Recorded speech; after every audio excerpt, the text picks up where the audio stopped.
Welcome back, Ascension family. Like, share, and subscribe to receive all my notifications. And thank you for taking the time to listen to my audiobook of The Chosen One.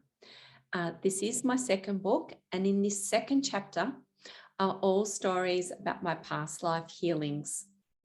The words, the wisdom, the experiences contained within this book carry a frequency of light, which is inherent to its source. It is subtle but powerful vibration of love, which will help you eliminate what you no longer wish to create in your life. It does not matter from where you've come, whether you are male, female, young or old, rich or poor. These elements are merely the exterior dynamics of a much higher, richer, wiser being who really is you. This story is titled Northern Africa. Micaiah is myself, and Hinaku is a voodoo medicine woman. Hinaku was the medicine woman of the tribe in Northern Africa. This tribe was one of the 3 largest clans. Hinaku was a mature-aged woman and had initiated priestess. The chief of the tribe also called Hinaku to be aware that she must begin to pass her teachings to a student, whether that be young male or female of the bloodline. Hinaku received Micaiah's name in a dream on the eve of her 66th birthday, and so she knew her young niece, her brother's eldest daughter, would be the one. Micaiah was a respected member of the community. She was married and had 2 children, both girls aged 11 and 13. Micaiah was a woman of faith. She trusted in her higher power, ever present and guiding her direction within all areas of her life. She had a strong natural ability to receive images and prophecies in dream stage, which were quite detailed, and she often approached her aunt to discuss these images and prophecies. Hinaku would explain and guide her about its meanings, and if necessary, perform a clearing on Micaiah, particularly if she attracted an evil spirit or entity, because she was pure and light. Hinaku was a strong, stern woman, and this was accepted of her as she had a leadership role and a large responsibility for the whole tribe. She would ensure enemies be kept away, voodoo casts be reversed, and the overall health and well-being of the tribe be assured, particularly for the chief and his family. She began teaching Micaiah certain techniques and secrets. Micaiah also had to receive a large piercing through her nose. It was a bone-like small spear. It hurt quite a bit, but she knew it was part of her initiation process and her passage into the role. Her children didn't like the piercing, but said that they were proud of her and honored her, that she would be the next priestess and healer, and so much kinder and nicer than the great aunt. Micaiah learned very quickly, embraced the practices and meditation with incredible speed. Her vision opened so quickly, the third eye, that it came as an utter surprise that she'd have flashes and images about a person just by touching them on the arm. She knew what was wrong with a sick person and why babies and children presented with rashes. She diagnosed a sickness in the belly, which had circulated among a few tribe members, and cured them with a single night. She said, "I just knew what to do. They told me." "Who?" said the chief, so impressed with her accurate skills of foresight. "The mighty ones, great beings of the sun, the stars, the universe. The only power and light which feeds us, loves us. He speaks to me," she smiled shyly. The chief had a tear stream from his eye, which was highly unusual. Such emotion was rarely expressed for him. We see the prophecy fulfilled. A great healing goddess was predicted. She came to our tribe. It is written by past sages. Her coming will call an end to sickness, war, and all pain and suffering. It was a great day indeed, and within my lifetime. He bowed before her. Micaiah was shocked.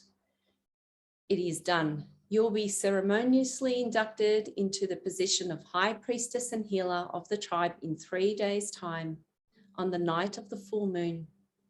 I will speak with Hinaku. She is tired. She is best served alongside me in preparation for her last phase in her life, be that of the wise one and teacher. Micaiah was honored and excited. She was unsure how she would fulfill such an enormous task, but she trusted and knew the great ones would guide her. Hinaku was silent when she was told. Suddenly, a piercing pain went through her head and she naturally reached up to rub it. But she's so inexperienced and young. There's no pressure as yet, and she won't cope with the duty. One must be mature, wise, level, strong. She is all that and more.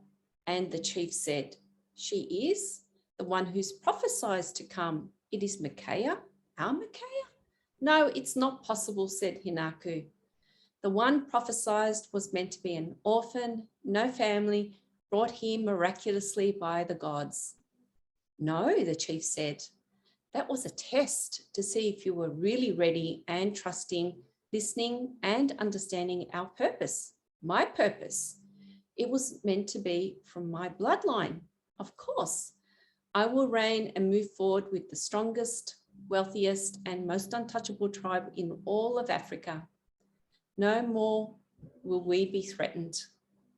Hinaku realized her reign was over. She became angry. She felt used and thrown out before her time. She was convinced the chief was acting hastily. She stopped to consider her thoughts, which were growing more and more sinister toward the young priestess.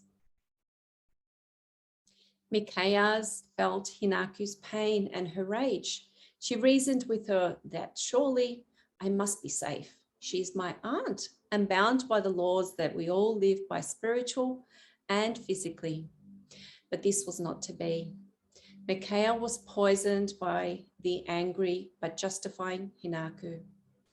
As Micaiah lay in pain, realizing what had taken place, Micaiah began to pray, asking the Almighty, the God, the beings to heal her, to rid her body of all the poison and allow her to live if she was truly meant to. Micaiah began to sweat profusely, which was leaking the toxins from her body at a powerful rate. Hinaku peered through the window opening and saw what was happening. In her frustration, she leapt inside the hut and strangled Micaiah until no life was left in her body.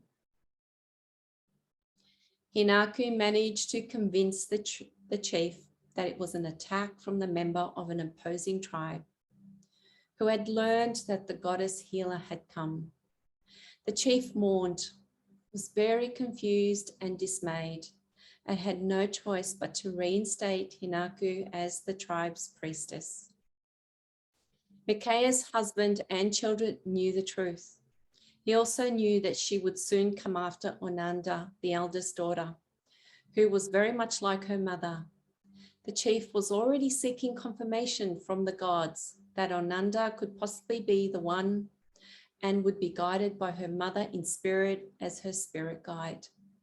She would therefore be ready to initiate her fully potential early in her life. The lineage was continuing and Hinaku was once again threatened by her position. Micaiah's husband decided to take his 2 daughters and flee to southern Africa, as far away from Hinaku's pain and ego as possible. He kept Micaiah's piercing, her small spear in his hand. That is all. Thank you for presenting to me this lifetime. Amen.